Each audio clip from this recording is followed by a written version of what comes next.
And now, at your service, here to help you cook and eat like royalty is the barbecue whisperer and hedonism evangelist from AmazingRibs.com, the planet's biggest and baddest barbecue and grilling website, Meathead.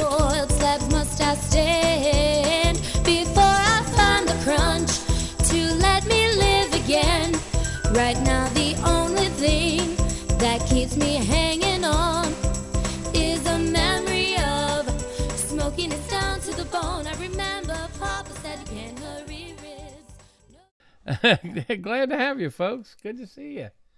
Thank you for coming down.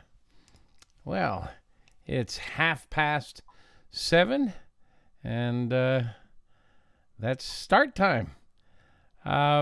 Welcome. Happy 2020. Happy COVID. I hope everybody is well and thriving and not too bored. That's why we have so many people. You guys are just bored. Oh, gosh. You want to talk to my mother. 94 years old. She's just bored to death. Well, I thought I would kick off tonight because the next normal session, let me just look at this calendar here. We usually meet the last Thursday of the month. The next last Thursday of the month is November 26th, which just happens to be Thanksgiving. I don't think we're going to do a live chat on Thanksgiving. I'm going to be cooking. I hope you are too. And I thought what I'd talk about a little tonight is turkey. Yeah. I really have a handle on that subject, and I want to share some thoughts. And we'll start with the idea that you got to cook the turkey on the grill. First of all, turkey and smoke go together like peanut butter and jelly. It's a great combo. They taste fantastic together. And second of all, you need to leave room in the oven for pie. Always got to have room for pie. So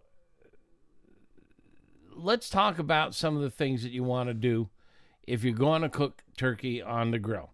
And it works great either on the smoker, on the gas grill, or on the charcoal grill. One thing you want to be careful about, although turkey does go really well with smoke, it can over smoke. You can get too much, so you want to go easy on the wood. Now, one of the core concepts, and you may have heard me talk about this before, is that wood is for flavor. Charcoal is for heat, not flavor.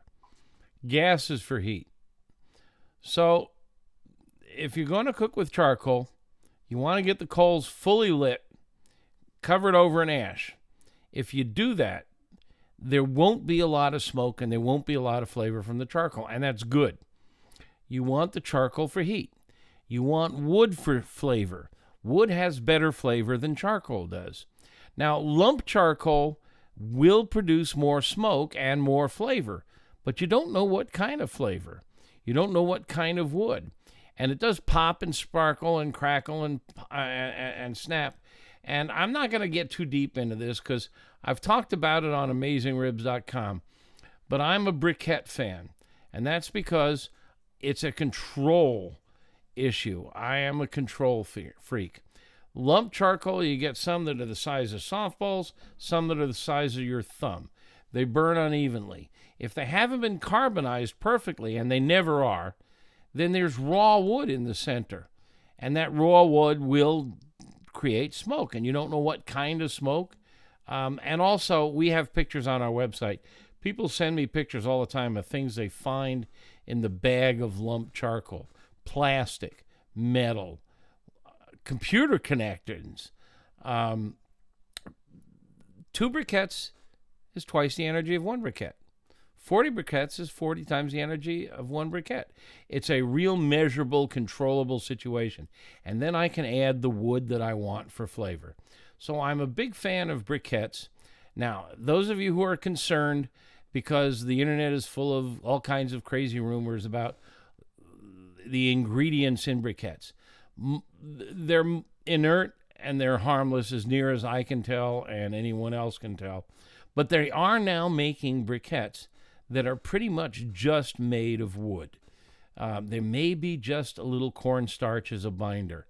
So you can get from Weber, from Kingsford, from Royal Oak, pure wood briquettes that don't have anything else but char, which is what happens when you burn wood down to charcoal.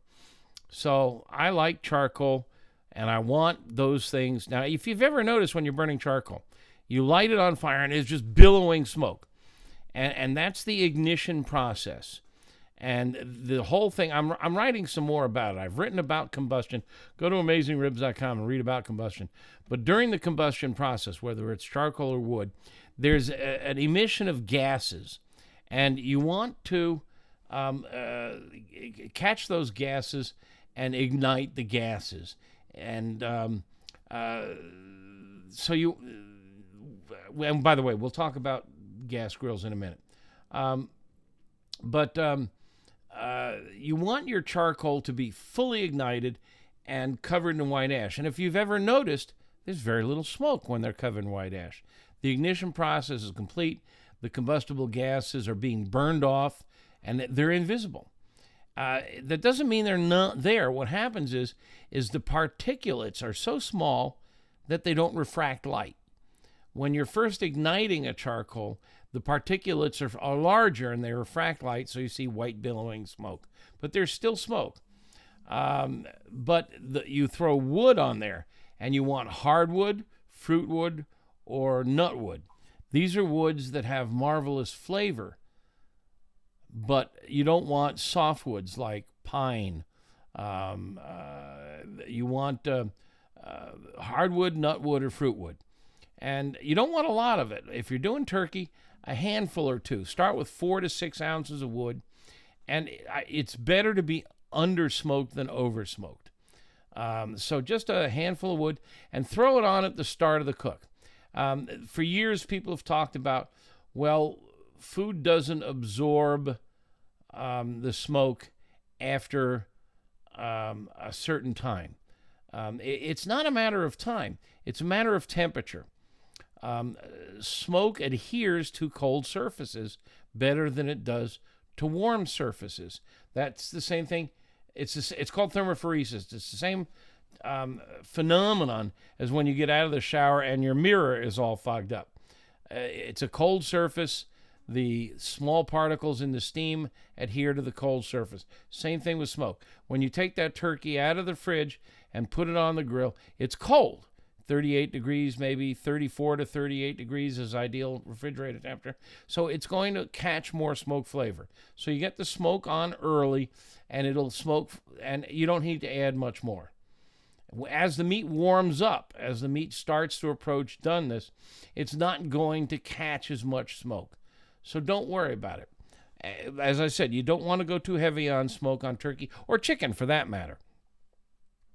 Now, on a gas grill, you can put wood right on top of the tubes. Now, most gas grills have some sort of covering, like the Webers have these little V-shaped coverings that protect the tubes from ash and fat and other things that'll block the tube. There's perforations in the tube that the gas comes through. So you want to put the wood on top of these deflector plates and get them hot enough so that they actually ignite. Now, I hear this question from people a lot. I put my wood down on the gas grill, and they catch on fire, and they burn out in a hurry. Guess what? That's good. When you see yellow flame from the wood, that's the process of the gases being ignited and putting out the right flavors. So you want to see combustion. You want to see burning. Smoldering is less desirable. Big billowing clouds of white smoke are less desirable than actually combusting, burning, flaming wood. Now, I've written about this, but I recently spent some time talking to a man named Bill Carew. Bill builds a smoker called the Carubicue.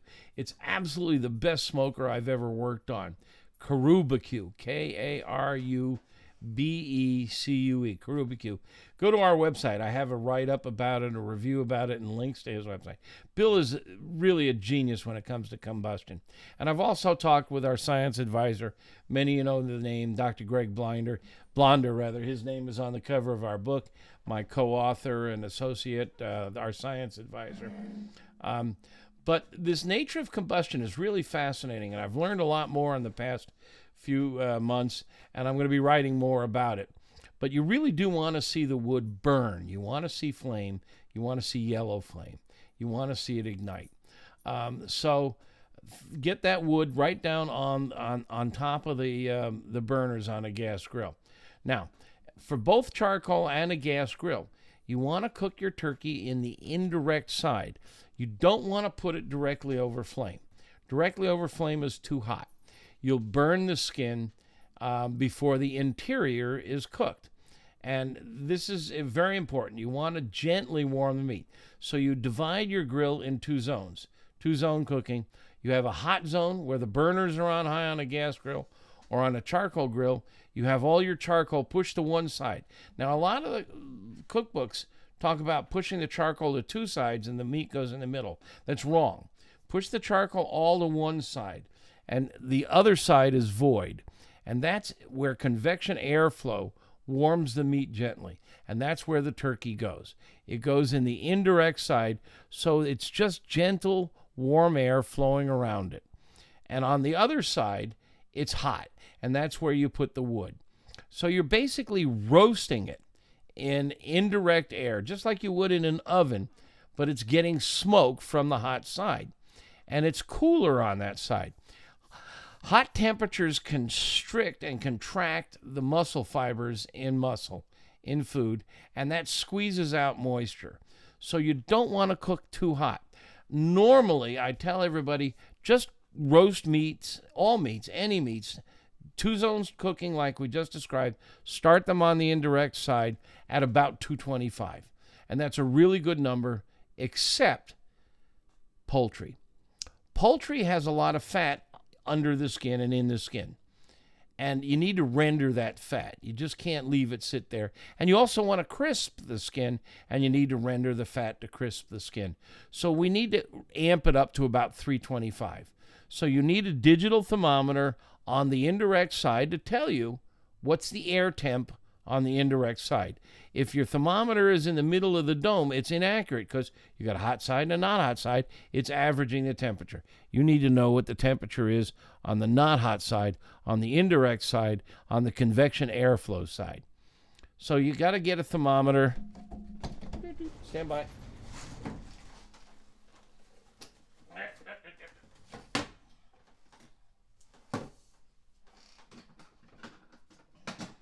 This is my thermometer box. And I don't have one in here. Okay, sorry, false alarm. But they have thermometers. Oh, wait, I got one right here.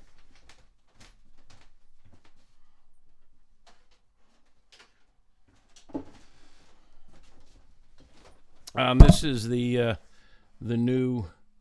What's the name of this thing again? I forget.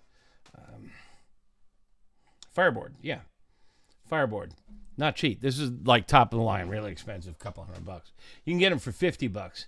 Not quite as capable as this one, but it has ports for 6 probes. You can get them with one probe for like $30 or 2 probes for $40 or $50. And you just put the probe on the indirect side next to the meat. And it's just a probe on a cable, and it'll tell you what the temperature of the oven is, because the grill's just an outdoor oven. And we're cooking indirect. We're roasting. We're smoke roasting. But we're going to gently cook that bird. And here's another cool tip. Depending on how many people you have to serve, a smaller bird is going to cook faster, more gently, and give you a more juicy output than a big, heavy-duty bird. So if you can, 2 small birds is better than 1 big bird. because a big bird has really thick breasts, and it takes time for heat to work its way from the outside of the breast to the center. And this is really an important concept. You have to remember, the hot air in a grill or a smoker cooks the outside of the breast. So, okay, here's a turkey breast. What have I got here that can be a turkey breast? I need a faux turkey breast. Oh, here we go. Here's a thermometer. Okay, that's your turkey breast. Let me check everybody's temperature. Everybody safe here? Anybody got COVID? Okay, you're all safe. Okay, this is a turkey breast. So the hot air cooks the outside of the turkey breast, but it doesn't penetrate the turkey breast. It can't get past here. It's the outside of the turkey breast that warms up, and the warm turkey breast moves the heat down towards the center of the turkey breast. So the warm air cooks the outside of the turkey breast, and the outside of the turkey breast cooks the inside of the turkey breast. Got it? So if it's really hot out here, it cooks the outside, but it moves very slowly through the meat, because meat is 70% water, and water is a good insulator.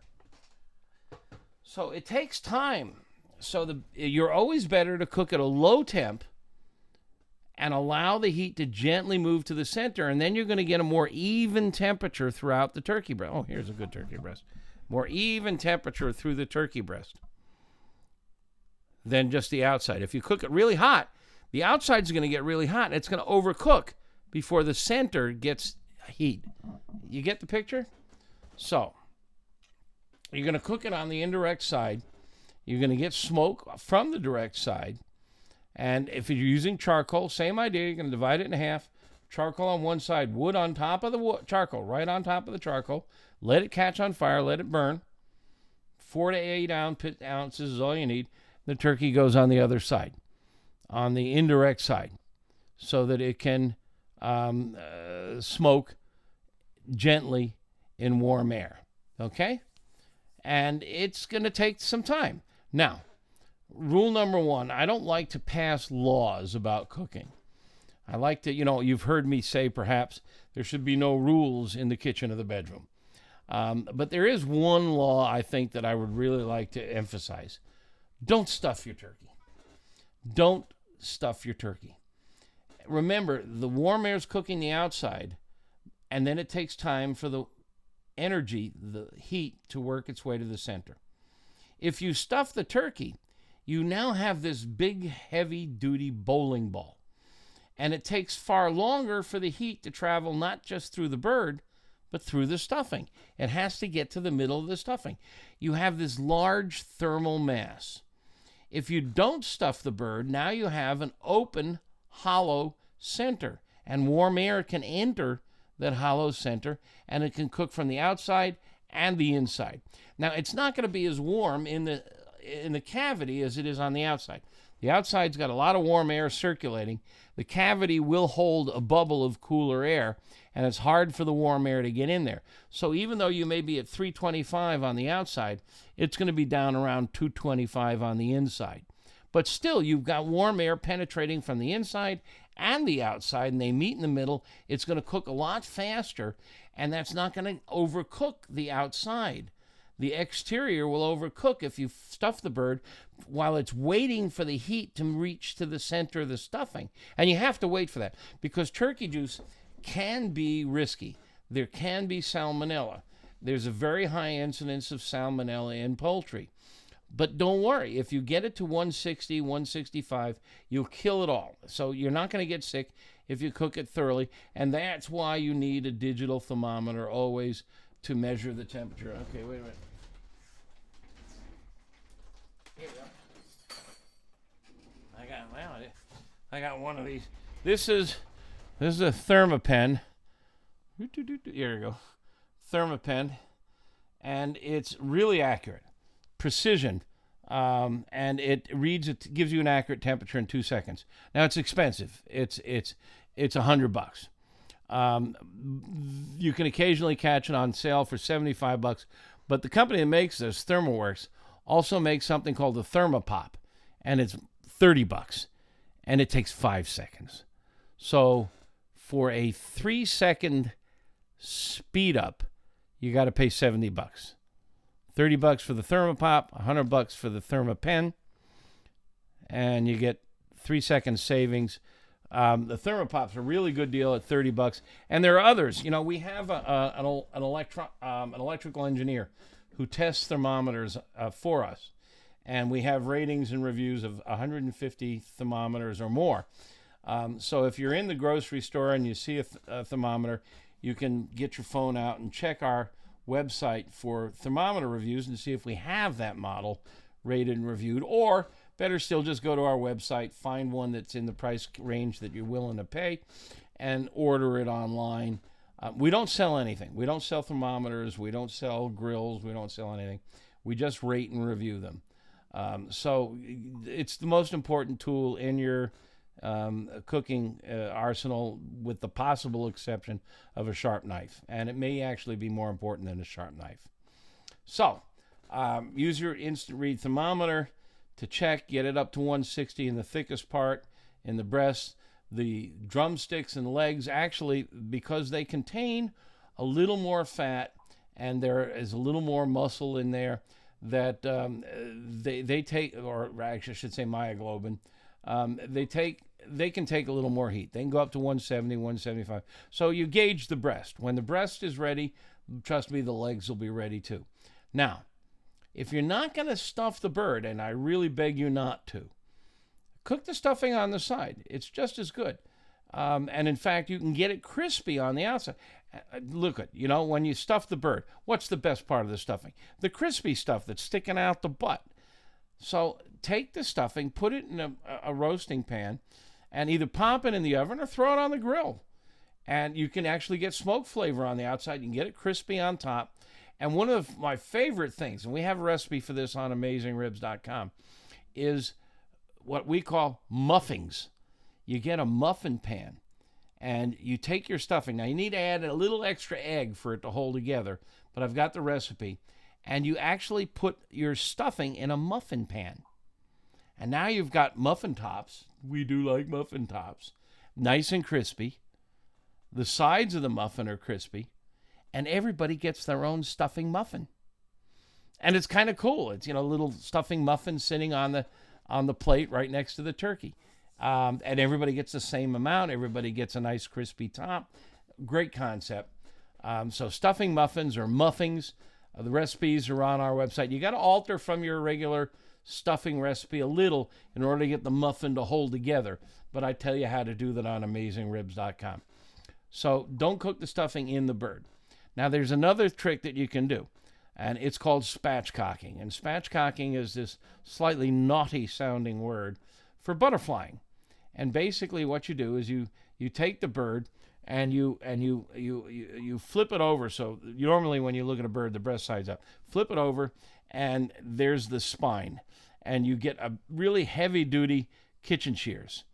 And you cut that spine out. And now you can lay open the bird. And when you spread out the bird, or you butterfly it or spatchcock it, there's several really cool things that happen. First of all, you can now cook the cavity portion at the same temperature as the skin portion. And remember when I said it's a whole bird, the cavity is a cooler temperature because there's an air bubble in there than the exterior. Now when you open it up, the outside and the inside are cooking at the same rate. The other thing that happens is the cavity area will brown now. Brown is beautiful. Brown is a chemical reaction called the Maillard reaction. It's where the proteins and the amino acids and the reducing sugars, they all change with heat. So now they will brown. So you'll get brown skin and you'll get a brown interior. And brown is beautiful. I mean, it's the same thing with an English muffin or toast. Browning it adds flavor. So now you brown the interior as well as the exterior. Also, you now have less mass. It'll cook faster. It'll cook in half to 2/3 of the time as a whole bird. So you are putting it under less heat stress. And so it'll cook faster and it'll be moister. Now, the downside is is you don't get to march into the dining room with this big Norman Rockwell bird that is traditional. But it still looks like a bird. It's just kind of laid out there. Now, if you really have to have a Norman Rockwell bird, you can kind of pick it up and scooch it back together when it's done and fake it. I've done that. You know, you kind of make it look like a whole bird. But you'll get more flavor. You'll get it done faster. It'll be more juicy. Now, here's another concept. Now, we're really breaking the law now. If you've ever spatchcocked, what you've learned is that the thigh is connected to the breast only by skin. There's this layer of skin. There's really no muscle holding the two together. And so if you've spatchcocked, that thigh and leg can flop around, and often they break loose. Often it's just really hard to get it to stay together. It's not too hard, but they often come loose. Well, why not go the extra step? Cut the thigh and the drumstick apart. So now you have the big breast section flattened out and 2 thigh and leg sections, or 3 pieces. Now you can cook them to the perfect temperature each. Now you're never going to get to be able to present a Norman Rockwell bird, but you can temp the breasts and the legs and get them all to the perfect temp. Legs around 170, breasts around 160. And you can get everything cooked to absolutely perfect temp.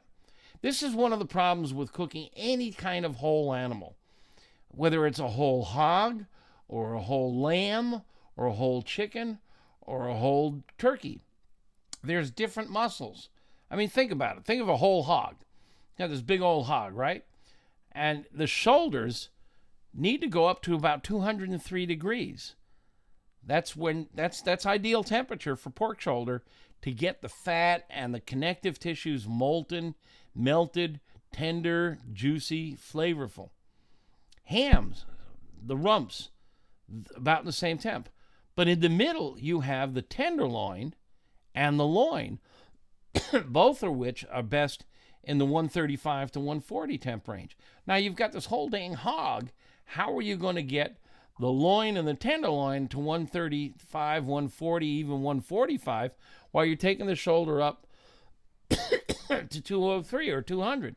Really a pain in the neck, really hard to do. So cooking a whole animal adds all manner of difficulty. If you can overcome the concept that you have to serve this Norman Rockwell bird, that you're just out to serve a great tasting bird, then break it into parts. Cut the legs off, cook the breast the sections and the legs separately, and you'll get more perfect temperatures. Finally, there's one other approach, and that's sous vide Q. Sous vide Q is the term we use for starting out with sous vide. Now, I'm not going to get into the whole lengthy discussion of what sous vide is, and I've learned that although it's gaining in popularity, a lot of you don't know. But sous vide is a technique's been around since the 70s, but it's really kind of a new technique that's really catching on. And basically, you put the turkey breasts and legs in a Ziploc bag, and you submerge it in water so it pushes all the air out. And then you put a little heating element in that water, and you set it for whatever temperature you want.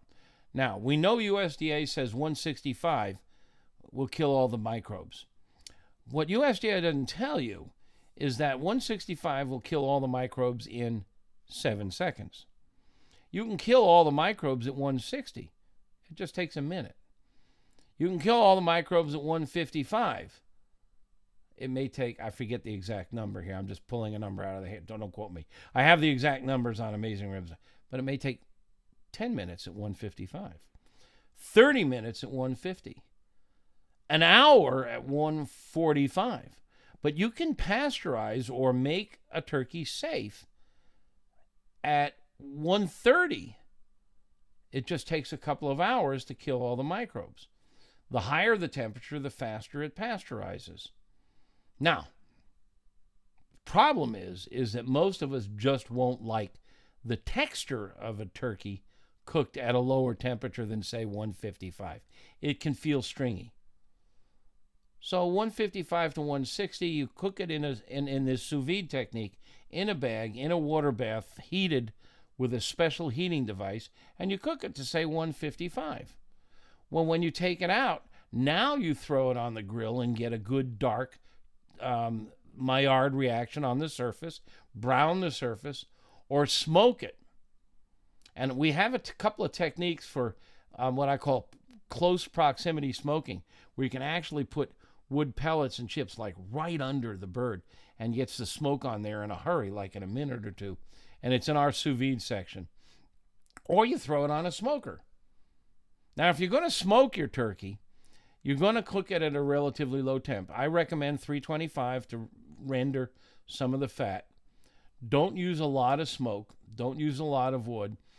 And you'll get this marvelously smoked bird on a smoker. And, of course, a smoker is a monotasker. It's different than a grill. But you can smoke on a grill, as I've just explained. So there's a variety of ways to do it. There's one last trick I want to teach you about. And this is the coolest one ever. When you cut that backbone out, cut off all the fat from around the cavities, front and rear, the skin, throw it in a baking pan, regular 9x13 baking pan, or if you got a bigger one, something with maybe 2 inches sides. Throw the backbone, throw the skin in there, throw the neck in there, throw the gizzard in there, throw the heart, everything but the liver. Save the liver, put that aside, either freeze it, and when you get a bunch of livers, you can make pate, or just cook it for the dog. But don't put the liver in this process here. Extra trim skin, the backbone, the neck, and the tip of the wings. The wings tend to, the tip of the wing is pretty much all skin. I often snip them off and throw them in this pan also. Now, throw an onion or two in there. Throw an apple or two in there. Throw a carrot or two in there. Throw a celery stick in there, including the celery leaves. Celery leaves, by the way, are a great herb.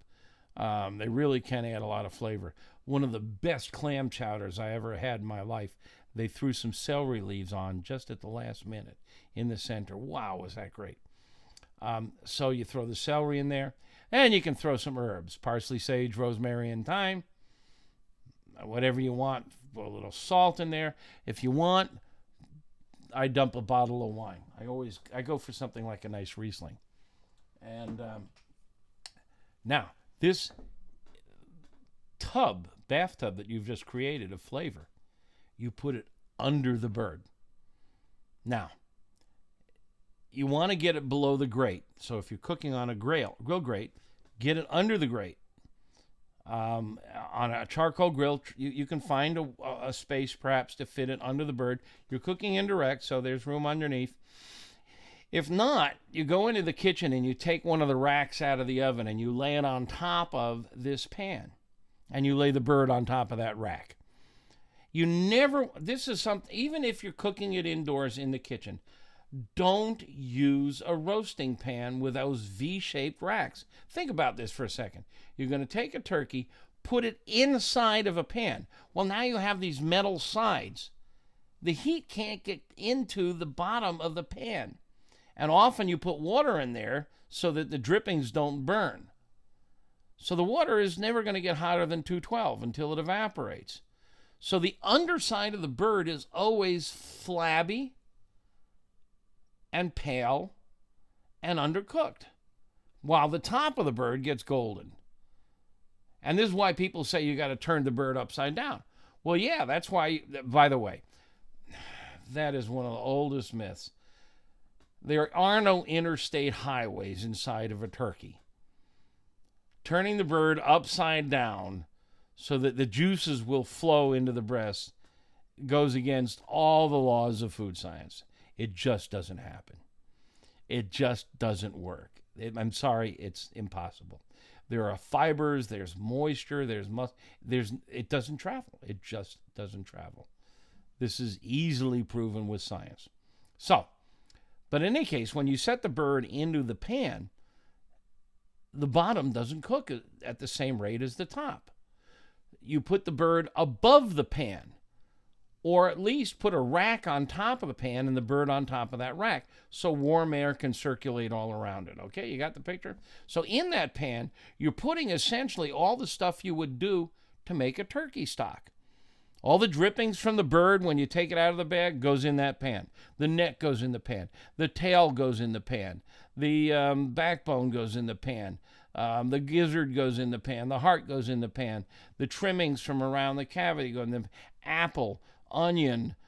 You got some pear, throw some pear in there. Herbs, celery, carrots. You're making a turkey stock. And while it's cooking, the bird continues to drip and it gets smoke flavor. Now, just before the bird is done, you're shooting for around 160. Just before the bird's done, you're going to pull that pan out, bring it inside, and strain it. Get rid of all the solids. And now you've got this wonderful, rich, it's going to be a little cloudy because there's a bunch of junk that's in there, but it's going to be a turkey stock. And you'll taste it. And it's awesome. Now, if it's not strong enough, you put it on the stovetop and cook it down until it's exactly the right intensity. Then you salt it, only at the end. Don't salt it until the end. If you salt it earlier and you cook it down, now it's going to be too salty. And then you salt it and taste it, and that's your turkey gravy. And you don't need to add flour to it. Adding flour to it just turns it into wheat paste. And it's thick, and when you pour it on the bird, it sits on top of the bird. But if you don't do that, if you just use this turkey stock, it will penetrate the meat. When you slice it and serve it, you'll pour it on top. It gives it incredible flavor. So those are my secrets for turkey. I normally only talk about 15 minutes at the beginning of these things, and then we take questions. But turkey is just a rigmarole and a complex process. But if you follow all this, and it's all written up on the website, and I'm hoping that in the next week or 10 days, I'm going to publish an ebook on this. We're working on it right now, trying to get it done on time. Everything we know about turkey in there, including turketta, which is like porchetta made with turkey, and a variety of turkey recipes. If you're not aware, in the past 6 months, we have published 3 Kindle ebooks for $3.99 each. And they're all on Kindle. There's one on ribs, there's one on chicken, and there's one on sous vide Q. Turkey, I hope to finish in the next week. We have another one on steak. They're $3.99 each. They're only ebooks because they got lots of links in them. And I mean, everything I know about ribs for $3.99 ain't bad. So keep your eye out for that. If you're not signed up for our email newsletter, Smoke Signals, go sign up for it. When the book is ready, we'll send out an email, and you'll know, and you can go get it. Often when we have it new, we offer it for free on Kindle. So you want to make sure you sign up for that. So if there's a freebie on that book, we just had a staff meeting today, and we're talking about offering several of our ebooks for free around Black Friday. So we'll keep you posted on that if you sign up for the newsletter. That's a monologue, isn't it? I see there's a lot of folks in here. I'm going to scroll to the top of the list, and let's see what kind of questions we have on turkey or whatever else is on your mind. And we'll hang out for a while and answer as many questions as you can throw at me. I'll get this monitor a little closer. Whoops. Nope, that's not working. So I'm going to read the questions here. A lot of folks saying hello and howdy. Thank you very much. Okay. Jorge Ortega from Ecuador. Hello, Jorge.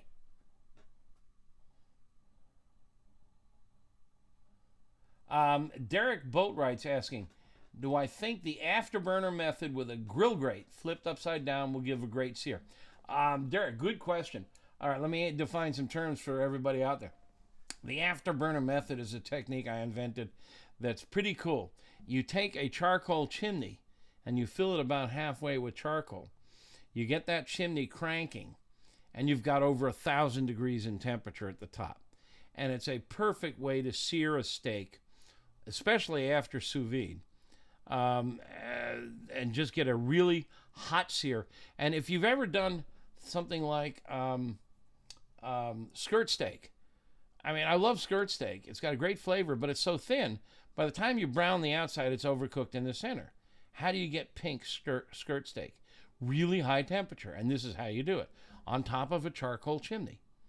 It's like the back end of an F-16, which is why we call it the afterburner method. The best way to do that is with a thin wire grate. And in the past year, all right, everybody's got to sit tight. I'm going to be gone for about 1 minute. I got to run out the door onto my deck, and I'm going to bring in something to show you.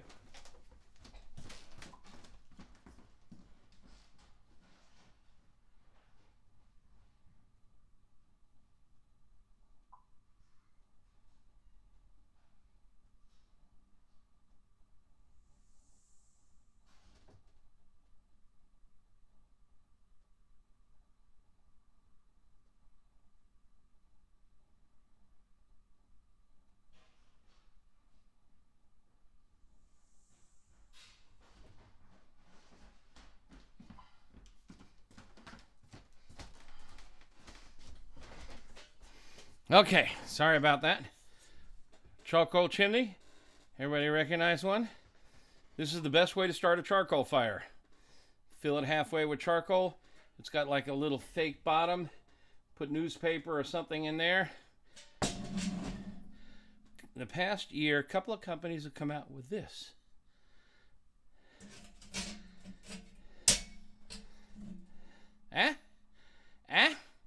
Is that perfect? And I just got this one the other day. It's got a handle on it. And it's a little bigger, so it'll fit larger chimneys. Now, and then you can play racquetball with this. Is this cool? And you can see I just used it the other day. This is a great way to sear a steak or to do a skinny steak like a skirt steak. That's okay, Reese. We have everybody. I hope you guys, many of you who've been here before, know Reese. She's the leader dog flunk out. We raise puppies for guide dogs, leader dogs for the blind, and we have had 5 of them graduate, and they're all out there dragging blind people around. And my beautiful golden retriever, she flunked out. So she lives with us now. And she's skittish. She's sniffing this. She likes to smell all that. So the other thing you were asking, Derek, was about grill grates. Now, grill grates is another product. I'm not running out on the deck to get grill grates. It's a special product.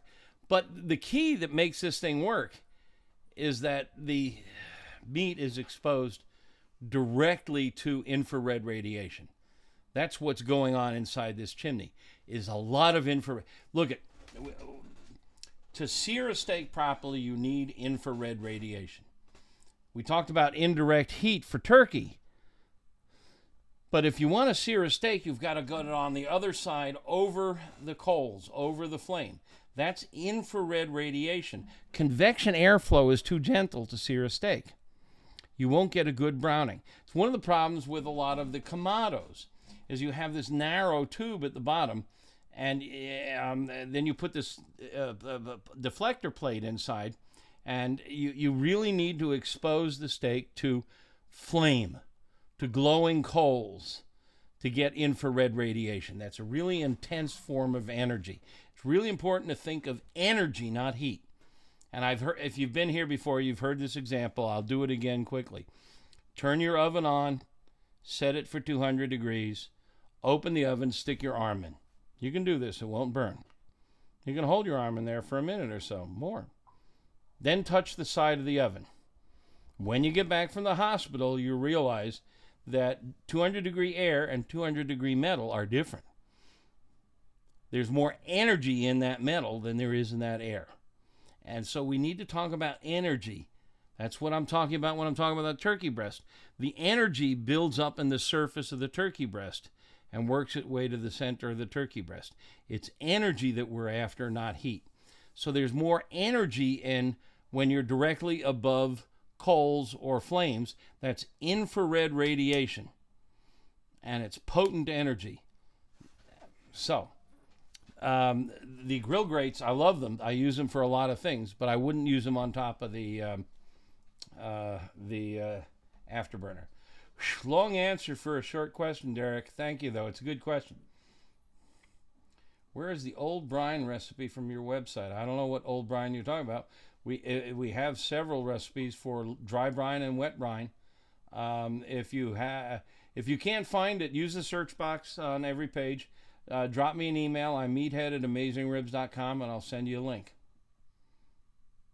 Hey, we got a Northsider. Cubs fan, no doubt. I'm in the Chicago area. Costa Rica. Hello, Rodrigo Morales Vargas.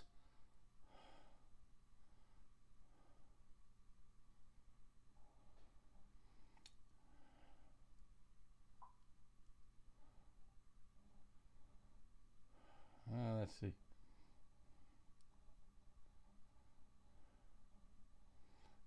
Al Whitehurst got a camera a little more zoomed in. I don't know what. Oh, my camera's a little more zoomed in. Yeah, I'm playing. Oh, look at I'm trying to get good at this broadcast. Look at what I got, dude. This is the Samsung, not Samsung. Samsung. I'm trying to. I got the new microphone in this fancy dancy wire cage on a swing arm. Next step, I'll get a better camera. I'm trying to get good at this thing for you guys. Yeah, Nicholas is going to do his turkey with the Slow and Sear. Slow and Sear is a really good device. It's an insert into a Weber kettle. If you've got a Weber kettle, go to our website and look up the information on the Slow and Sear. It's just, we review it. We talk about how to use it. It's about $100, but it's absolutely a necessity if you've got a Weber kettle. Scott loves talking turkey. Yeah, Kevin's done his turkey on the pit barrel cooker. This is a barrel, and it's really a great way to cook turkey. Scott Baker asked, does briquettes or lump burn longer? I don't care. I know the answer to that, but it doesn't matter. When you're talking about lump, are you talking about a lump that big or a lump that big? Huh? Open up a bag of lump charcoal. What's in there? Everything from softball size to small chumps. So there's no way to measure that. Charcoal briquettes are all identical size. They're all burn at the same rate. This is control. Cooking is all about temperature control. Temperature. I know. You've been convinced lump charcoal is closer to nature. It's more organic. It's more natural. And therefore it has to be better. I don't think so. I mean, it really appeals to those of us who are fond of organics. And I am. I mean, there's a reason to buy organic foods. Mostly because it has fewer pesticides. But it's not more nutritious. That's a fact. I mean, don't get me started on this. Okay. I'm looking for questions. I'm getting some good feedback, though. So I'm going to cherry and apple for turkey. Yeah, apple's my wood for turkey. What is the smoke? Okay, what's my impression of the smoke tubes? I use one, but it's definitely white smoke. Yeah, it's white smoke. White smoke is okay. It's just not good as what we call blue smoke, which is invisible. These are little tubes that you put wood chips or chunks or even sawdust into, and they smolder and they give you a white smoke. And it's a good source of smoke if it's your best source. I would rather, if you're doing it on a gas grill, put a chunk of wood the size of my fist right on top of the fire and let it burn. I think that will give you a better flavor. Oh, we have Jean-Marc Demer from Quebec.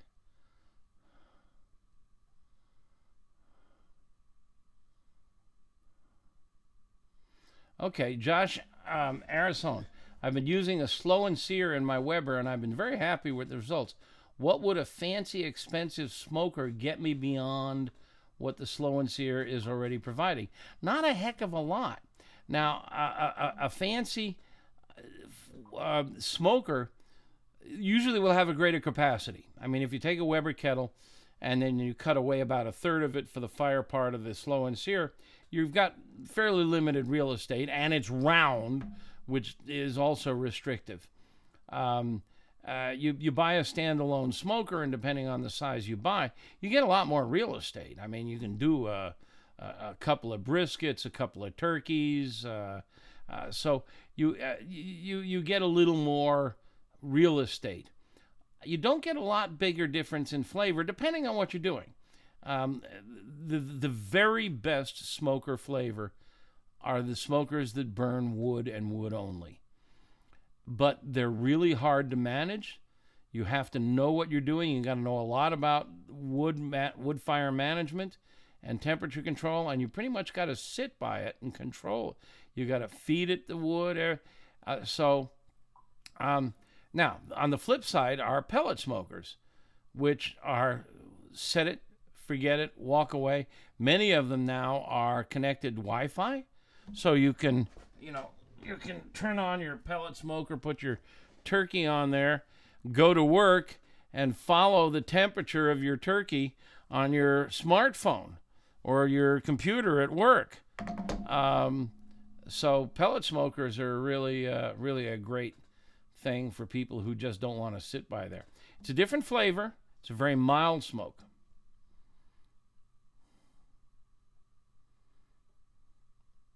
I have a 6-burner grill, and I usually use the far right and left burners with the turkey in the middle. On a 6-burner, that's probably pretty good. You got a little smoke, you got a little heat on both sides. You just don't want that turkey getting too close to the fire. On a 6-burner, you're probably okay. I normally still just go left and right. And on a 6-burner, you might have the farthest burner on high and the other two on medium and low. You fiddle with it. You get more real estate that way if you divide it in half. Darren Wilson. Darren is a sous vide expert. I know Darren very well. He's got a blog. Oh, God, Darren, I forgot the name of your website, your blog. As I scroll down, will you remind me so I can share it? But he loves sous vide turkey. And sous vide is a really good way to do turkey. Turkey breast and pork loin are probably the most difficult meats because there's almost no fat. And they're just and turkey is even worse than pork loin. You can cook pork loin to 135. It's a little pink in the center, but it can be tender and juicy and fabulous. Turkey, you're normally going to cook it to 160 or so because of potential salmonella issues. So turkey breast is probably the hardest thing on earth to cook properly and get it juicy. And sous vide is a really good way to overcome. And I've got some good stuff on sous vide turkey on AmazingRibs.com. Kevin Holmes Liddell. Good to see you, Kevin. Nobody asked you? You talking to me? You talking to me, Kevin? I know you, Kevin.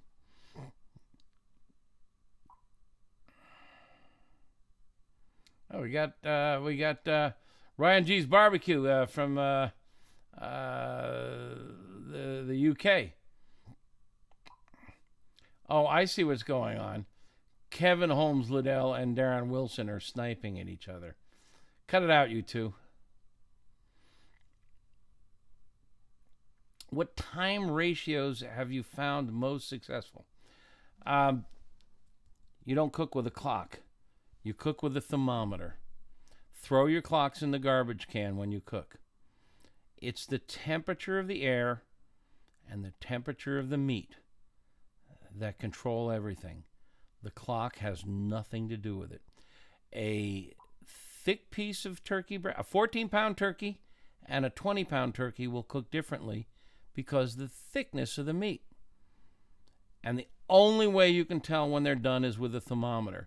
You cannot cook with, any cookbook that says, take your turkey and put it in the oven at 450 for 3 hours, throw it in the garbage can.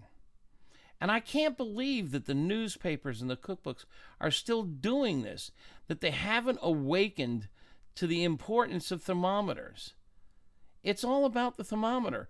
A medium rare steak is 130 to 135 degrees. It's not 125. It's not 140. It's 130 to 135, period. And you can't tell by 4 minutes on one side and 3 minutes on the other side, because it has to do with the thickness and the air temp and the amount of fat and the amount of infrared radiation or convection radiation, or convection energy. I mean, there are just so many variables. It's the temperature of the meat in the center that tells you when it's done. You will never serve an overcooked steak if you use an instant read meat thermometer. You'll never have to stand at the head of the table and say, gosh, I'm sorry, it kind of got away from me. So throw your clocks away. Completely irrelevant. No connection to reality.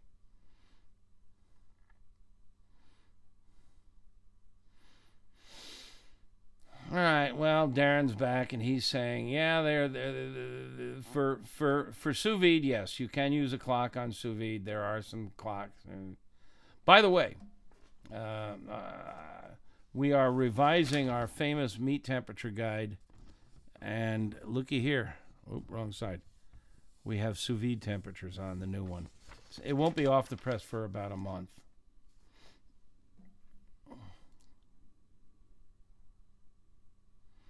Yeah, Daniel Pikus points out that ThermoWorks has the older model of the Thermapen on the market, and it's much less expensive than the $100 one. Usually it's around $70 or so. It's a great machine.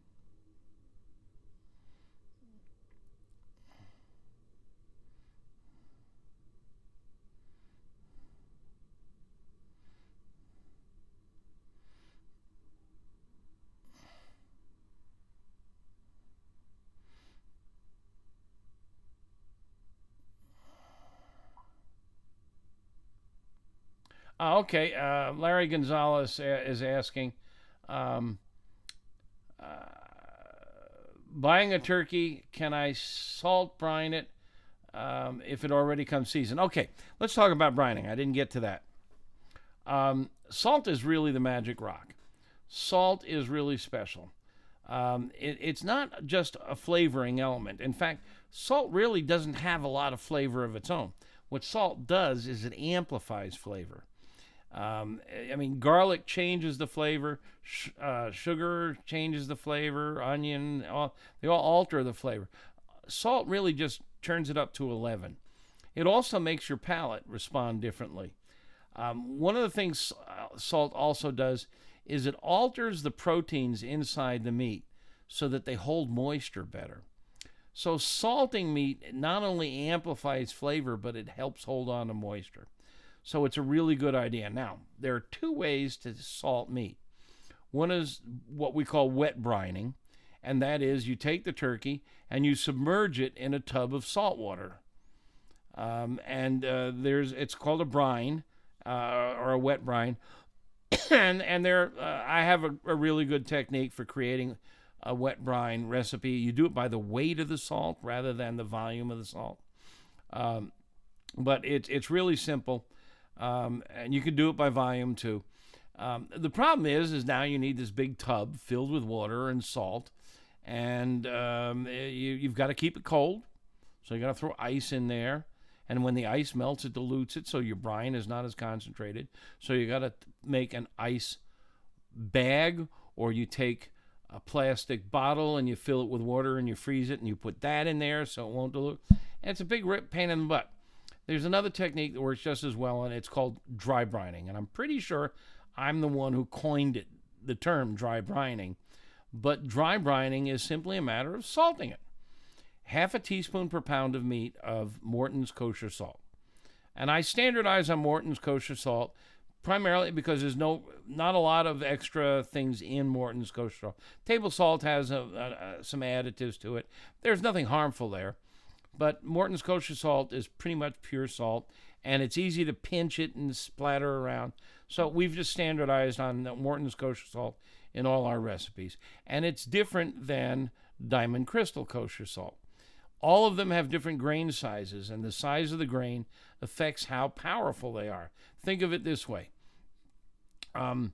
If you take a waste can and fill it with tennis balls, there's a lot less air in that waste can in between the tennis balls than if you fill it with basketballs, right? The larger the grain, the more air in between the grains. So large grain salt has more air in it. So a teaspoon of large grain salt is going to be less salty than a teaspoon of small grain salt. So Morton's kosher salt is a larger grain than table salt, approximately half the size.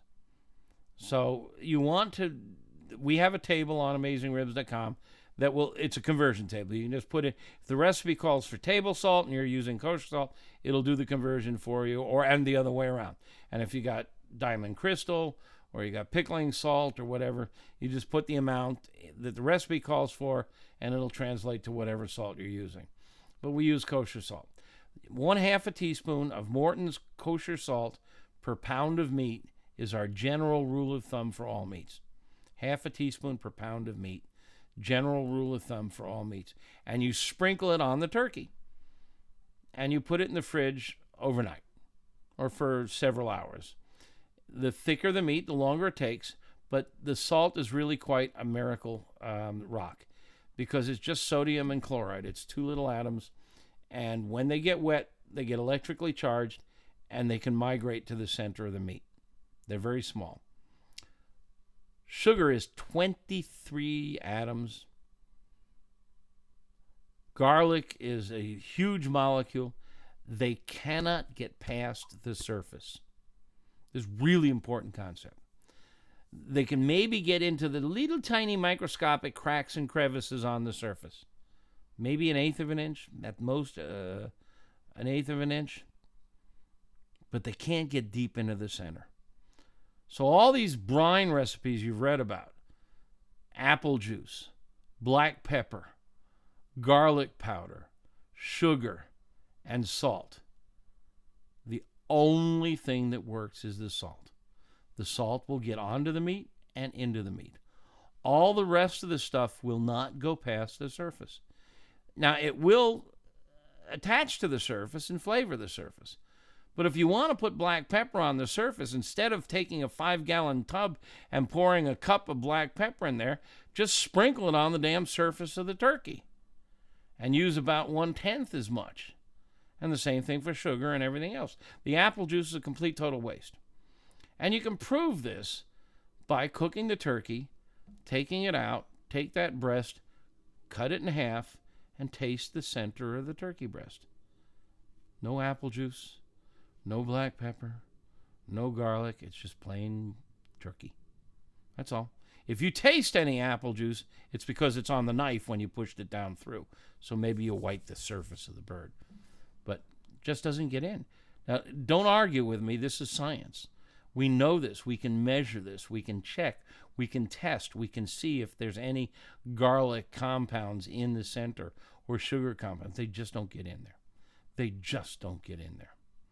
So, now the question is that Larry's asking is, if you buy a turkey and it says that it's been salted, and a lot of them say you got to read the label. I wonder if I can get that up on my screen. No, I'm not going to waste your time. I've got a picture of that label. Watch my email newsletter. Hopefully, in the next week to 10 days, we'll have this ebook about turkey. But it's got a picture of a turkey label. And it's called Enhanced. And the law allows them to inject the bird with a saline solution. And it's also got other stuff in there, potassium and some other things. But basically, it's designed to help hold on to moisture. Also, if you can add 8 to 10% water to the bird, then you've just increased your profits by 8 to 10%. So almost all turkeys now are injected with some sort of salt solution. If they have, you got to be careful about brining. because it's already salted. So you want to read that label, and if it says it's had salt added, don't brine, or if you're going to brine, go very easy on it. Either submerge it for a very short time, or if you're going to dry brine, which is my favorite way to do it and I highly recommend it, go less than a half a teaspoon per pound of meat. Go very easy.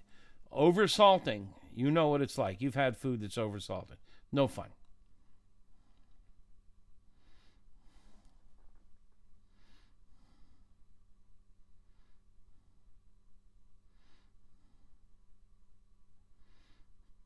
Yeah, Matt Nye says he's been deconstructing the turkey for years. Always perfect. Yep.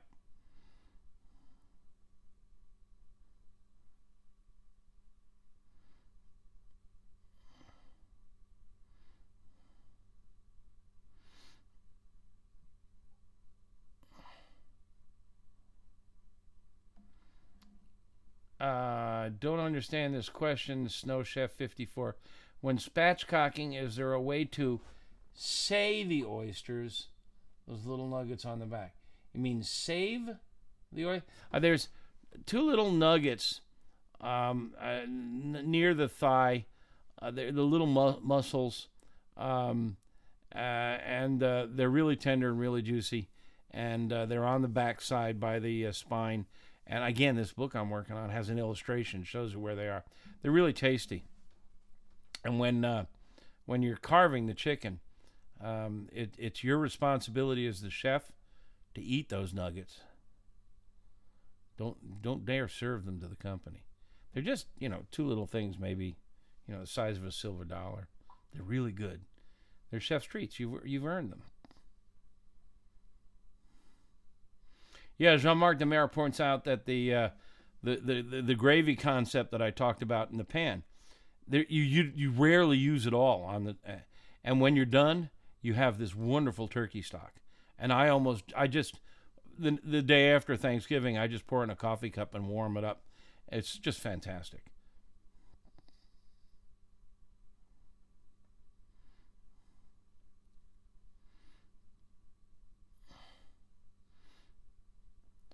Some nice people saying nice things about my book. Thank you. Somebody again says, I used to have a great brine recipe on my site, but it's gone. I don't think it's gone. I think it's there. You just haven't found it.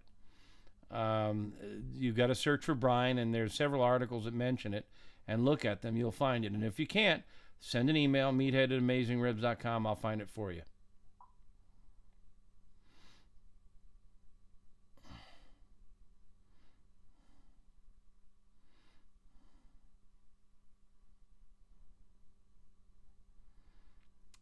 Kevin Holmes Liddell is asking a question. Kevin, you might have missed this, but I talked about why stuffing the bird guarantees that you'll overcook the exterior of the bird. You've got a large thermal mass. I write about this. I've already talked about it. You're going to have to go back and listen to the beginning if you missed it.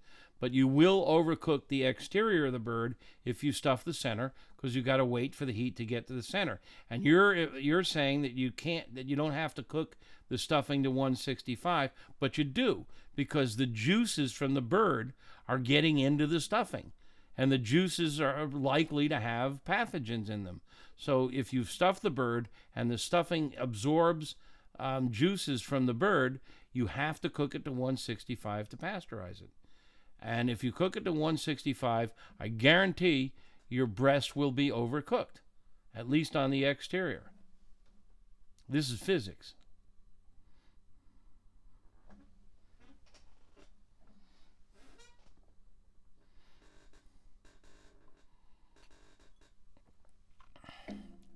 Yeah, somebody here, Paul Drouillard,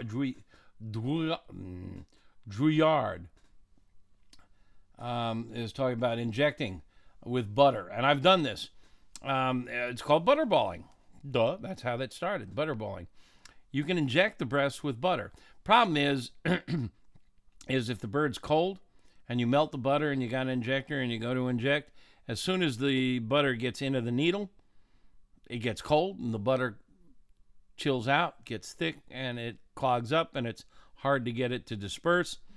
The technique I finally figured out is inject the breast with butter while it's warm. So start cooking the bird, and as the bird gets up to 100, 120 degrees, now the breasts are warmer. Now you can inject with butter, and the butter will stay warm, and it will flow into the meat. So inject with butter after the bird, while the bird is cooking. Don't baste. If you baste the bird, all you're doing is wetting the surface. You want crispy skin. Why would you wet the skin and make it soggy? Just baste the bird. Don't baste the bird. You want that skin to dry. You want to keep that skin dry as much as you can. The skin is mostly fat. It's not going to absorb a lot of flavor. You baste it with your gravy, it's all going to run off. Water and oil don't mix.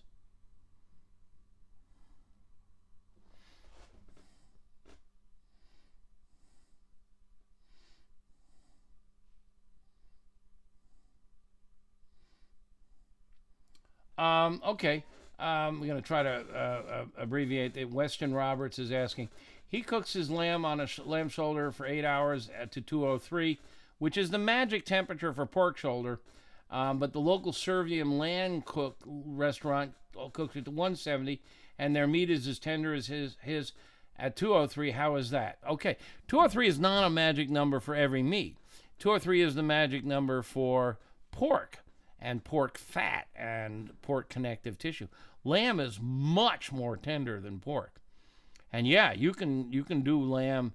In fact, I mean, excuse me, lamb shoulder is excellent for making lamb brochettes and kebabs and stuff at 140 or 145.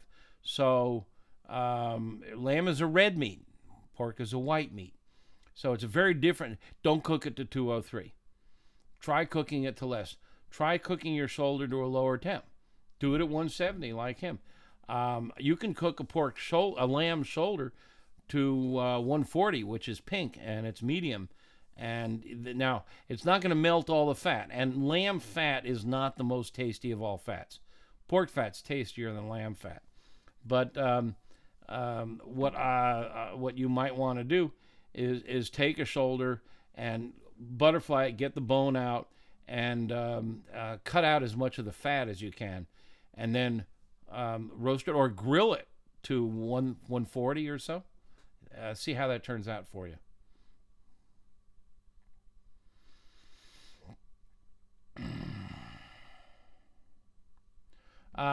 Steve Swanson's asking, who sells these little grates that I showed you for the chimneys?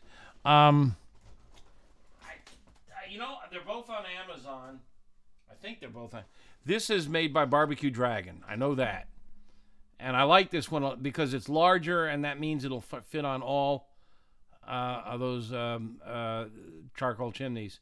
And then you can play paddleball with it. The other one I bought on Amazon.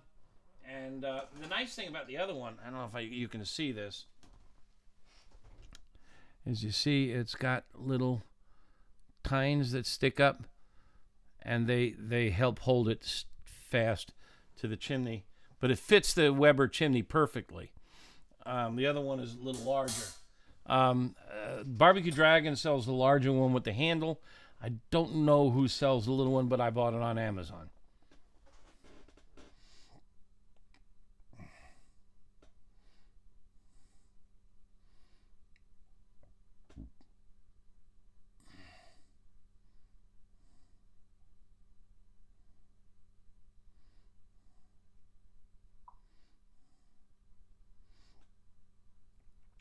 Paul Drew. I'm sorry, Paul. I'm butchering your last name. Drouillard. Cat's Deli website ships pastrami. Yeah, and I've bought it from their website. The website says to unwrap it and boil it for a couple hours until tender. Boil pastrami. Wouldn't that destroy the crust? Yeah. I have a huge article on pastrami, a great recipe that you can use to make pastrami just as good as Cat's.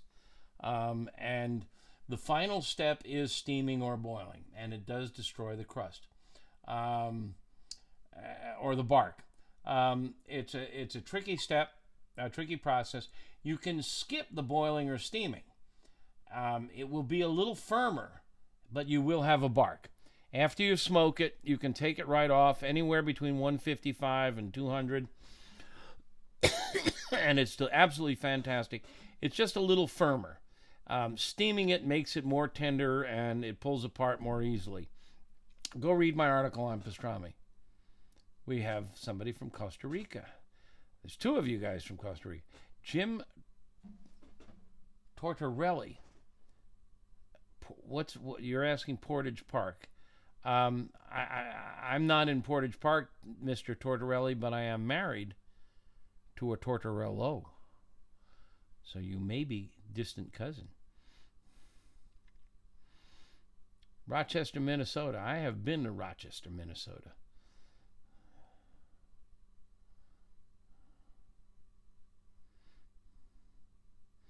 Okay. If we are short in time, can we do the Texas crust first, then smoke when it's almost up to IT? I guess you mean internal temperature. The cold meat attracts and holds smoke faster than warm meat. So if you take something like ribs and wrap it first and then take it out, it's not going to get as much smoke flavor. I'm sure there are other reasons why it wouldn't be advisable. I'd go the other way if you're short on time. Make time. Either that or just, look at, you can reduce the time, say, for ribs. Say you got St. Louis cut, which usually at 225 takes 5 hours, we'll say. St. Louis cut ribs, 5 hours at 225. Crank it to 300. You'll be done in 4 hours. It'll be a little tougher. It'll still be delicious. It'll just be a little tougher. If you're in a hurry, be prepared to make a sacrifice. You make a compromise.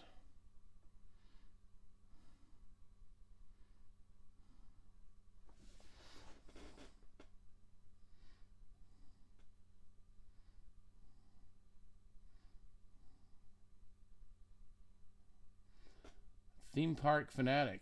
Several people who got dogs from Leader Dogs. Gosh, we're big fans. We donate money we've sent them a check $100 a month for 20 years, and we've raised 5 puppies for them. We're hoping to get a puppy this spring. Great fun. If you're dog lovers out there, we found Leader Dogs for the Blind, and there are others, Canine Companions. We had a black lab we were madly in love with, and when she died, we were in mourning. And we discovered there'll never be another dog like Daisy. And we heard about Leader Dog, and you get this puppy, 7 weeks old, and you have to work hard. You train for a whole year. And when you're done, you got to send them back. And you cry like a baby. And then you get another one. And you do it all over again. And then you get another. First one we got, Sport.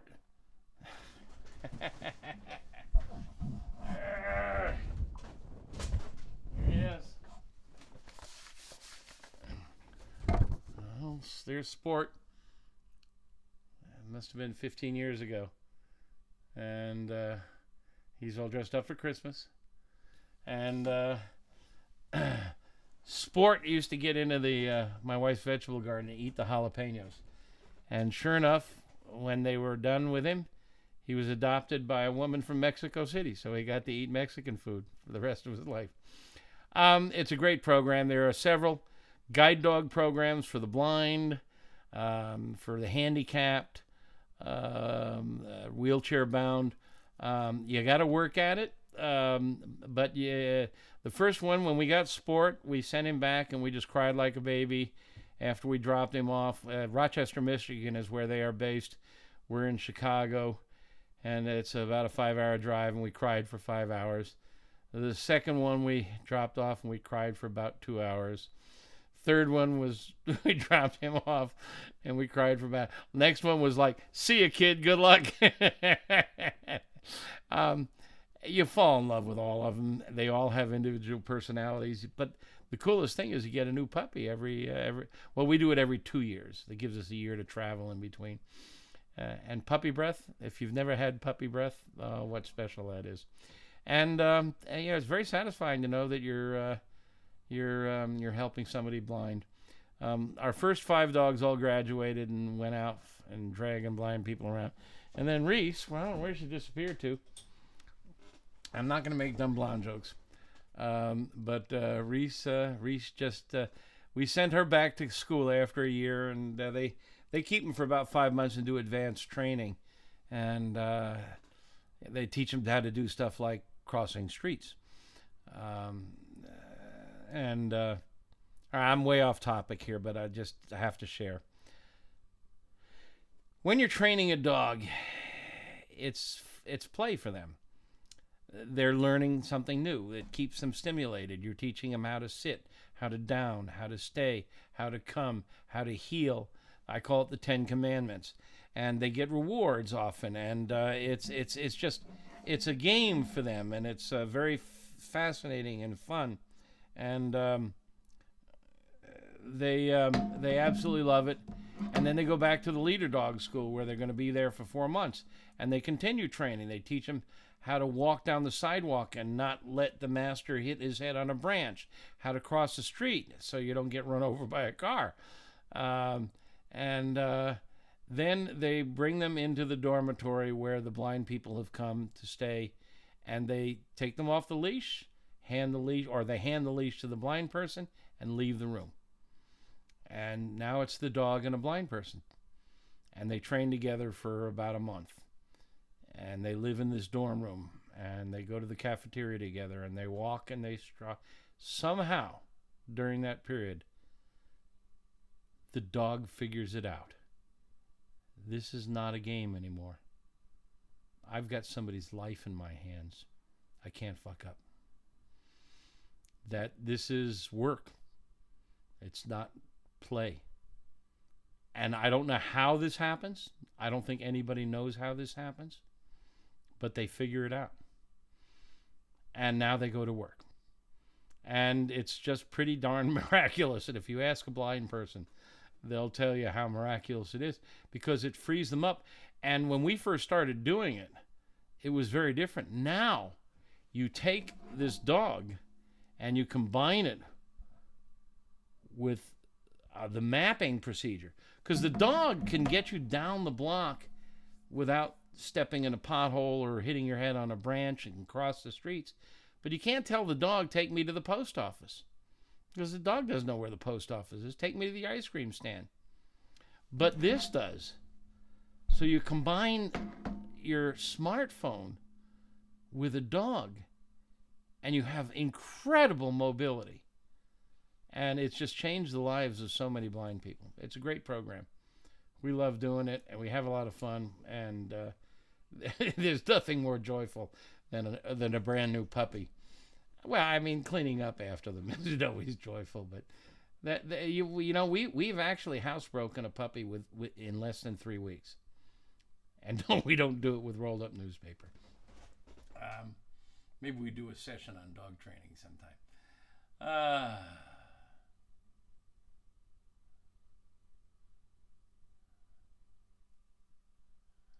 Oh, for Christ's sake. Optimistically cynical. I'm glad you're here and you're enjoying this, but take that somewhere else, will you?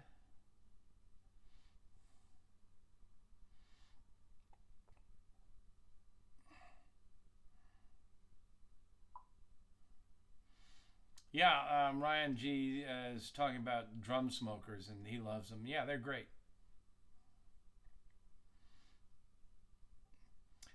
Larry Gonzalez, I think I addressed that question about watching for the ingredient label, and if it's been enhanced or injected, you want to skip the skip the brining, or go very light on it.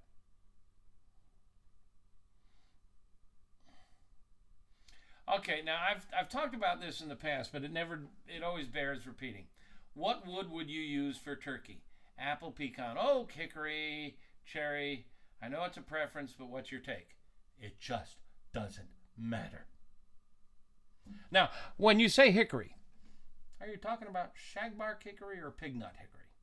Are you talking about hickory from Arkansas or from New York State? Are you talking about air dried, kiln dried, 25% moisture or 7% moisture? You talking about a bag of hickory that you bought at the hardware store that's labeled hickory, but is not Appellation Contrôlée hickory, and it couldn't be something else in that bag? Who the hell knows? What's far more important is good quality meat, proper salting, a good rub, temperature control of the cooker, good clean smoke, the right amount of smoke, the right amount of sauce. All of those are more important than the variety of the wood. And I got to tell you, when you buy a bag of wood in the store, you have no guarantee that what it says on the label is actually what's in the bag. So don't obsess over wood. My recommendation is pick one wood, buy it, use it for a year, nothing else, until you get control of all the other variables. Then when you have absolute control over your meat supply, over your salting, over your rub, over your fire control, over your smoke control, then you can start experimenting with the different woods and find out which one you like. But in most competitions, people cook with what's available. They use mesquite in Texas, they use pecan in Georgia, and it doesn't seem to matter much. There are minor differences, yes. I can smell those differences often. But you can barely taste them. The control over the fire, even little things like the size of the logs, I'm going to be writing more about this. The size of the log impacts the way they burn. And moisture, I just spent a lot of time learning about the moisture content of the log is really important. Probably more important than the variety. So don't worry about it. Now, with all that said, mesquite tends to be a very strong flavor, and hickory also. They tend to be strong. I standardize on apple. I cook with apple, only apple, because I like to have that variable under. I'm a control freak, if you haven't gathered that. That's why I like briquettes rather than lump. I want total control. I want things to obey me. Do it my way. So I just use apple.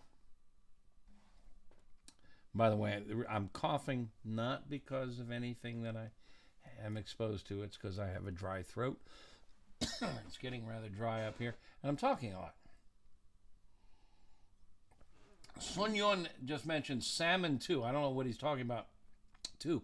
I got to tell you about my latest discovery. Go look up Sitka salmon shares, especially if you're stuck in the middle of the country like I am. Sitka, it's a little town in Alaska. We've been buying salmon from this company for about 6 or fish, all kinds of fish, cod, salmon. It's impeccable. When you cut open this bag, it's frozen. There's almost no drip loss. There's almost no moisture in that bag. I'm not going to get deep into it. I don't want to do a commercial for these guys.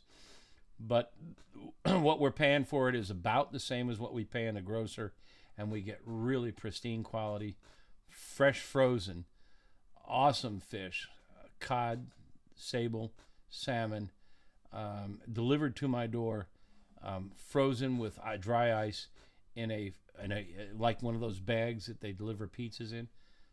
Just a phenomenal operation. I was raised on the coast of Florida. I was raised on seafood, and living in the Chicago area now, I crave it. If I still lived on the coast, you would be calling me Fishhead, not Meathead. Check it out. I live in Fargo. Will a pellet grill work in sub-zero weather? Yeah, that's the thing about pellet grills is they have a thermostat in there. So you set the temperature and it goes up to that temperature and stays there. Now, if the ambient air temperature is much colder, which means the metal on your cooker is colder, and the air that it's burning coming through for combustion is colder, it'll just use more pellets. So you'll burn more pellets, you'll use more fuel.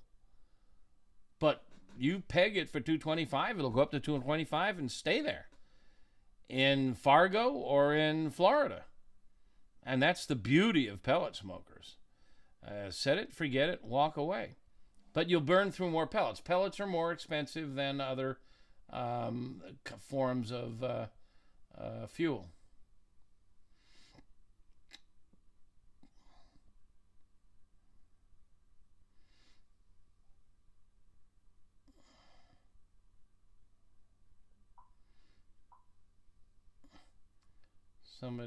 Yeah, I'm reading the comments and questions from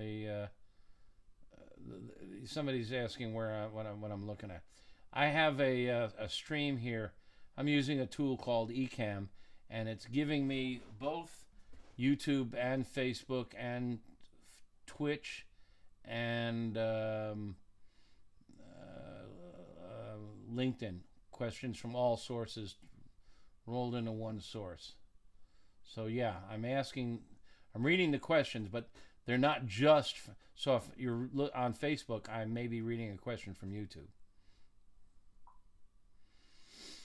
Larry Gonzalez, Simon & Garfunkel rub, good for turkey. Yes, in fact, it's designed for chicken and turkey, and it's a great rub recipe. I'm going to tell you a secret.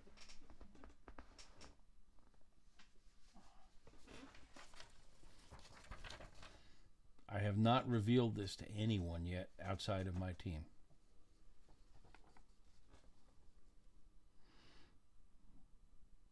See what you're looking at? In sometime the first quarter of 2021, we will have 3 rubs and 3 sauces in bottles on store shelves. Woo! We're working on them now. We're designing the labels. We're working on the recipes, and I'm pretty excited about it. And we have had to rename Simon & Garfunkel Scarborough Fair because I don't want a lawsuit. We named that rub recipe in honor of Simon & Garfunkel because it contains parsley, sage, rosemary, and thyme, and other things. But I have a feeling if we roll out a commercial rub with that name on it, we'll be in court. So we've renamed it Scarborough Fair. And I named it different. And they'll be different than the recipes on the website. First of all, we're smoking many of the ingredients of the rub. So it'll be smoked Memphis dust and smoked Scarborough Fair. Should be a lot of fun. And unfortunately, we're going to have to put salt in them. You may have heard me preach that you should not put salt in your homemade rubs. That salt and spices, because salt penetrates and the others don't, they should be applied separately because you need more salt on a pork butt than you do on a pork ribs. But the same amount of surface area of the other ingredients. So I'm not going to get deep into that. It's all explained on the website. But you got to put salt in commercial rubs because people want this. They just want to be able to go and that's done. And if you don't put salt in there, then you're priced out of the market. So they will contain salt, but they'll also be smoked. And we're really excited about them. We're tasting the blends now. My butcher sells something called Kelly Bronze turkey. Is it worth the extra cost? Gee, I don't think I've heard of Kelly Bronze. Let me just get a quick look. I was working on our turkey book today, and I was listing some of the heritage breeds, and I don't remember the more popular: Royal Palm, Midget White, Blue State, Burman Red, and Black Spanish. Those are the most common, but that doesn't mean that there are no others. So you may, in fact, have, I don't know, you're going to have to try it. There's been this move towards heritage breed tomatoes, pork, turkey. These are breeds that were discontinued.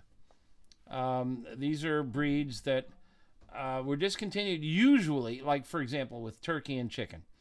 The breeders want birds that have very large breasts, because we like white meat in this country more than dark meat. And they want them to grow rapidly. A chicken will go from 0 to 3.5 pounds in about 2 months. That's incredible. So the faster they grow, the less feed and the less time and energy and all that stuff. So they want fast-growing animals with large breasts. Watch it. I don't want any wisecracks. Now, and the same thing with hogs. Hogs, they wanted a lot of white meat. It was the other white meat and low fat. So they're bringing back some of these heritage breeds. Tomatoes. They're susceptible to molds and rot and bugs, but a lot of these heritage breeds have superior flavor. They're just discontinued because they're not commercially as viable. So I don't know about this Kelly Bronze, Carl Lugo, but why not? I mean, it's not going to break the bank, I don't think. Buy one. Try it. Maybe not for Thanksgiving when your reputation is on the line. Do a warm-up. Get a Kelly Bronze and use my technique on it. And if it works, then you're home free. Do it for Thanksgiving. I don't know why we only eat turkey once a year. I love that stuff. By the way, on AmazingRibs.com, there is a recipe for Disney turkey legs. We have mastered and duplicated. Anybody who's been to Disney World or Disneyland knows that they sell these turkey legs. They're monster size. They're big tom turkeys. Tom turkeys are male turkeys. Female turkeys are called hens. And tom turkeys can grow much bigger than female turkeys. And they use the legs of tom turkeys. They cure them first with a curing solution, and then they smoke them. And they have kind of like a ham flavor. And they're quite good. And everybody goes to Disney World and has one, loves them. I know how to make them, and I have the recipe on AmazingRibs.com. In fact, let me just for the fun of it try this while we're talking here. Let's just Google Disney turkey leg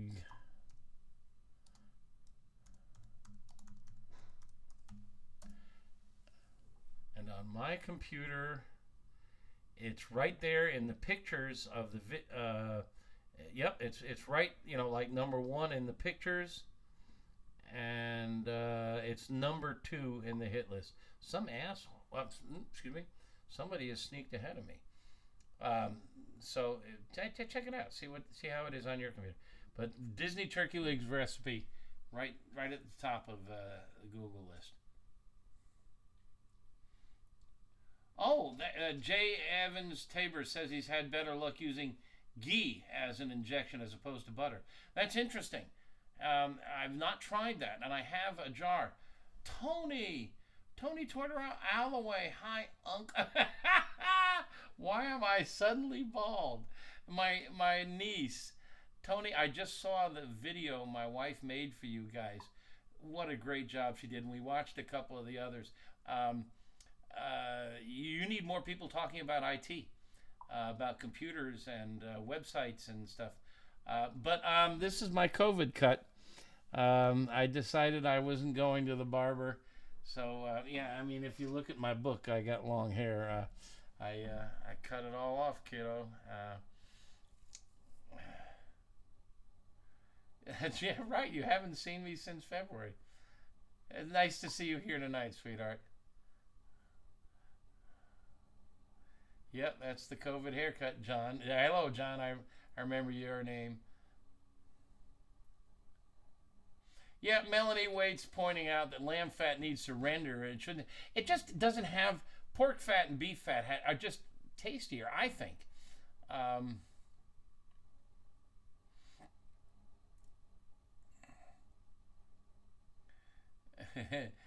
Tony's reminiscing about the dogs we've had. Greg McCoy, your daughter is training a seizure dog. Wow, that's hardcore. That's great stuff. You know, one of the great things I've learned in dog training is that it's great for teenagers. Really works. The teenagers learn. They get trained in the process. It's pretty remarkable. Yeah, the movie about I think Disney had a movie about service dogs that was really a tearjerker.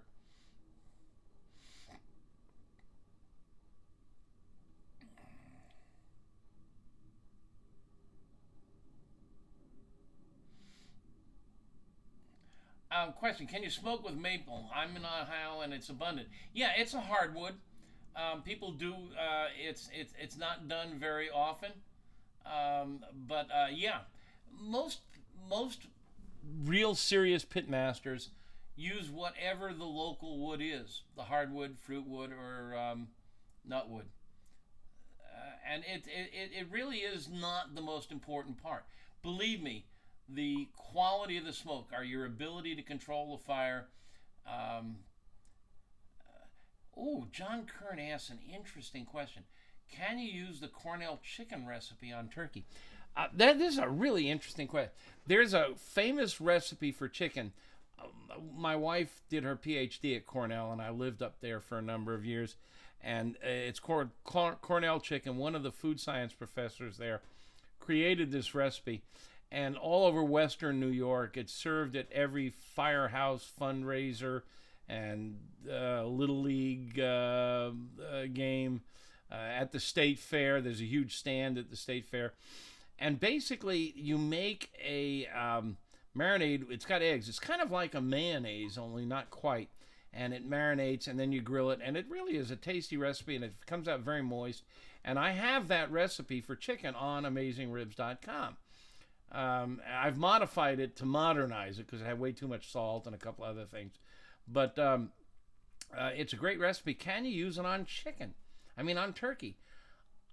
I think you could. As you know, turkey's a different flavor profile. I've never tried it, but I wouldn't be surprised if it works. Part of the secret of this recipe is it gets really good crispy skin on the chicken. And chicken skin tends to be thicker and fattier than turkey skin. Try it and let me know, John, will you? Okay, Jonathan Cole saying he uses his pellet grill at 40 below. So there you go. He does recommend putting a thermal blanket on, and that's a good point. I've got an article on our website on cold weather cooking, and worse than temperature is wind.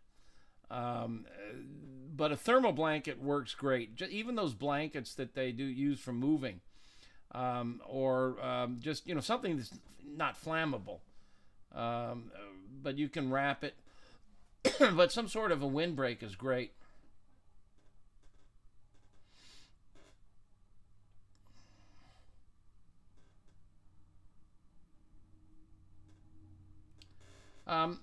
Sean Belton, do me a favor. Don't come back. Get your asshole face out of here.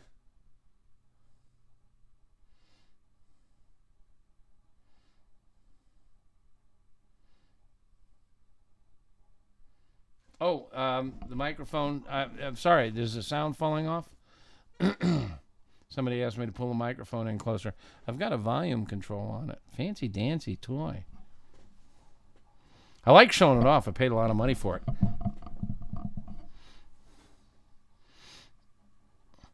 Have I ever deep fried a turkey? Yeah. I like it. I prefer it smoked. I think there's more flavor smoked and even grilled. The beauty of deep frying is it tends to be very moist and you get really crispy skin. It's just not as flavorful. You don't get the smoke flavor. You don't get there's no there's no rub, there's no seasoning. If you put a lot of herbs and spices on it, they just burn off in the oil. The downside of deep frying is the danger. It's risky. Go on YouTube and Google deep fried turkey disasters. People do the dumbest things. They deep fry it in their garage. And then they take a frozen turkey and put it in the oil, and immediately it boils over, hits the flame, and there goes the garage, cars and all. Or they forget that you have to leave headspace in that big pot, because the turkey is going to occupy space, and they just fill the pot with oil, get it hot, and they drop the turkey in, and it overflows. The best technique, if you're going to do it, is you get a step ladder. It's an A shape, and you get a hook, and you hang the turkey on the hook, and you lower it into the oil with a rope over the top of the step ladder, so you can be back 5 feet. So you lower it gently, slowly, because it can really bubble and splatter. And even if you do it right, the turkey is cold. It's coming out of the fridge at 38, even if it's been sitting out for a little bit. It doesn't warm up very much, and that oil is 350 to 375. That's a huge differentiation. And so as soon as it hits that oil, it goes nuts. And it will spatter and flatter and fly all over. And it can stain your sidewalk. I mean, if you do it on your patio or your deck, you're going to get oil stains on there that won't go away until the first hurricane comes through. So lower it from a step ladder, just like a pulley type affair. Stand back and be very careful. Have an oil thermometer.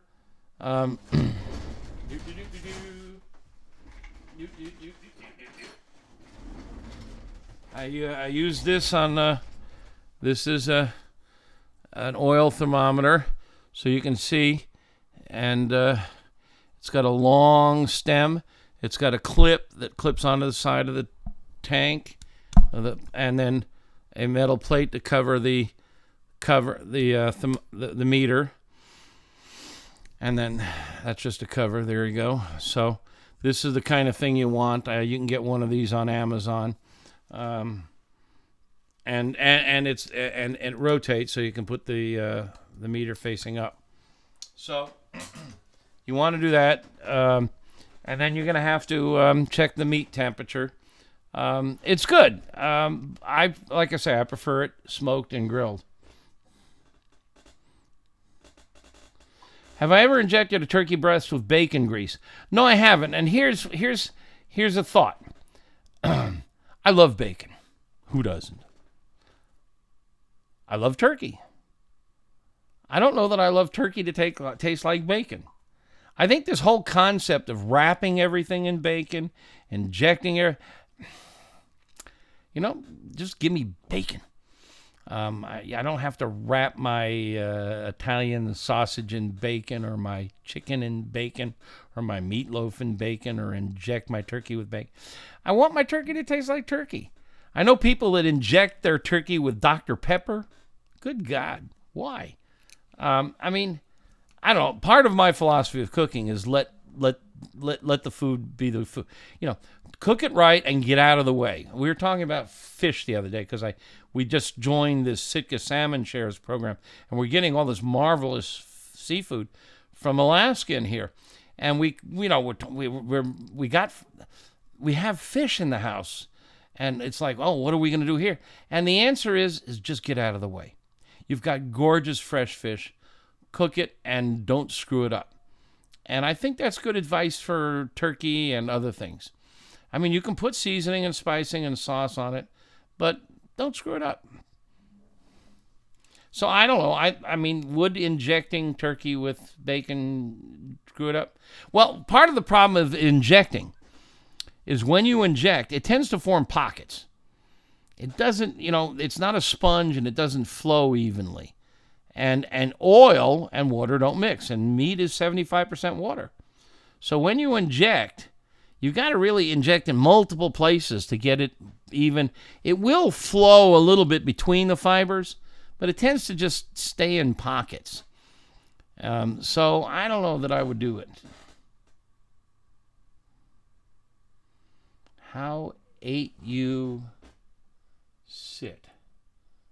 I don't understand, Billy. I don't think that's English.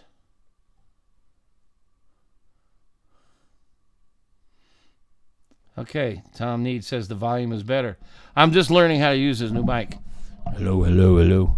But I think the quality is better. If you've been to these events before, I think the quality of this microphone is better.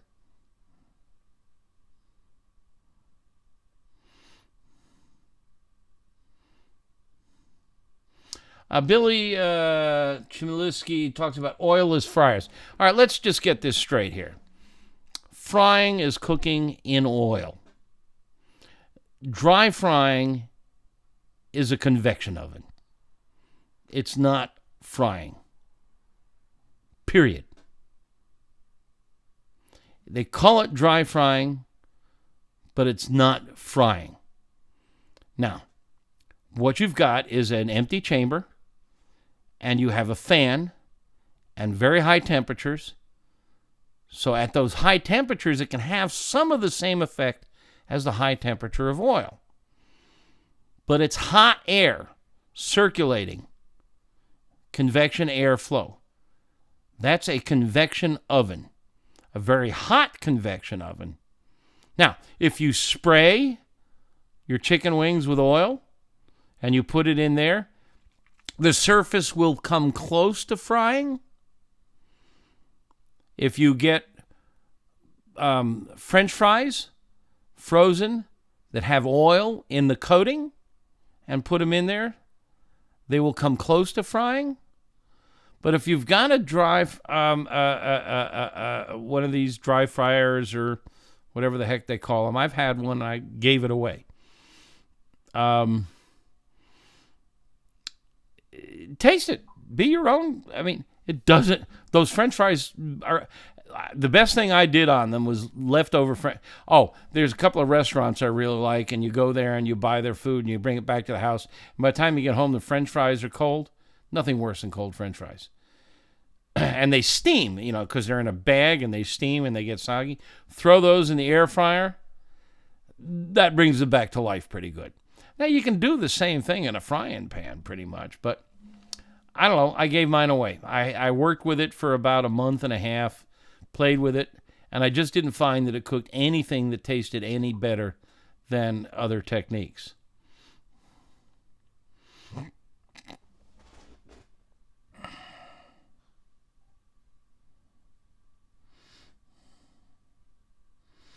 Somebody's talking about deep fried turkey and the cost of peanut oil. Yeah.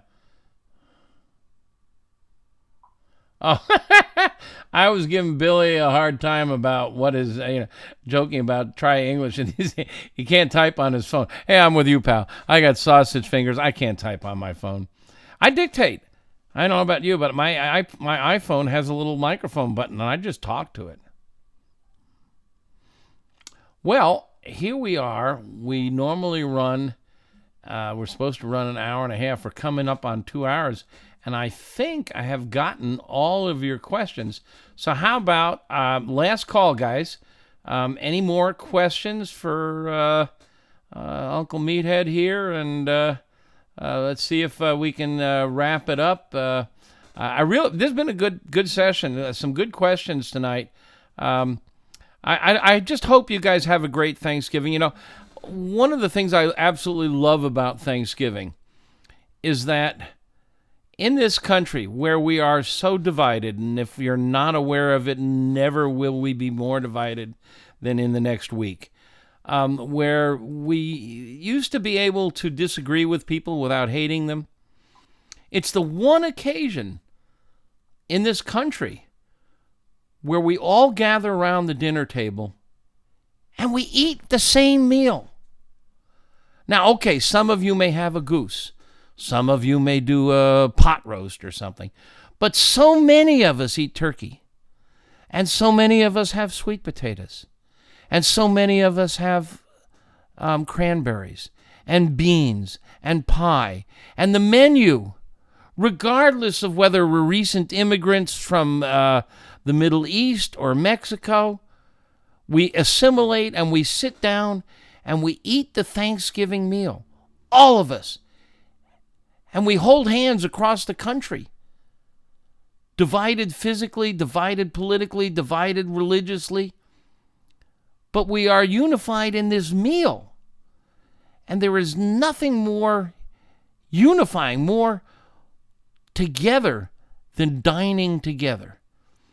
And if nothing, I don't know how this election's going to turn out, and there are going to be a lot of you out there who are unhappy with the outcome. But let's just have this meal together in November. And remember that we're all Americans. Oh, well, and gosh, we got people from other countries here tonight. Multiple people from other countries. But those of you who are here in America, let's share this meal and share our love of country and share our love of others, whether we're Americans or not, because people from other countries are humans too, We all bleed the same. Our blood is all salty. Our tears are all salty. And I think there's just something powerful in that we all eat the same meal together. And, on 4th of July, we have a big meal. And Christmas, we have a big meal. But Thanksgiving is the one holiday that's focused on food. It's my national holiday because I'm a food guy. It's the one holiday that is really focused on food. Now, Jewish people have Passover, which is also focused on food, and I'm sure other groups do as well. But this is a national event, more so than the 4th of July. It's our national food holiday. It's the holiday that celebrates the harvest and what's wonderful about food. And I'll tell you, there's nothing more intimate and more loving and more giving than feeding someone. You're putting food into somebody else's body. You're giving them sustenance. You're giving them energy. You're feeding them. You're giving them life. So I know that this is going to be a weird Thanksgiving, and I know that a lot of us are going to avoid. I mean, every Thanksgiving for many, many years, my brother-in-law does his turkey in the oven, and I do my turkey on the smoker, and we go over the river and through the woods to his house, and there's a big family gathering and all there, and I'm not going to do it this year. I'm old enough to be in that target group for Mr. COVID, and I can't remember the last time that I haven't celebrated Thanksgiving with Ann and Bill and his family, and we'll miss it this year.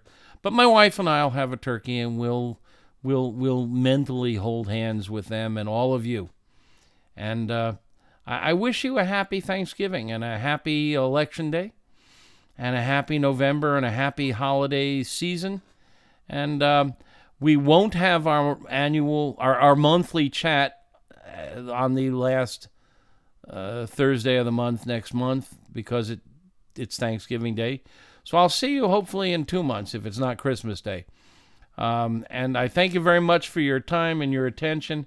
And I wish you all a great Thanksgiving and a great holiday season and a great 2021. Goodness knows it can't be any worse than 2020. We'll see you in a month or two. Thanks so much for coming out. Come visit us on AmazingRibs.com.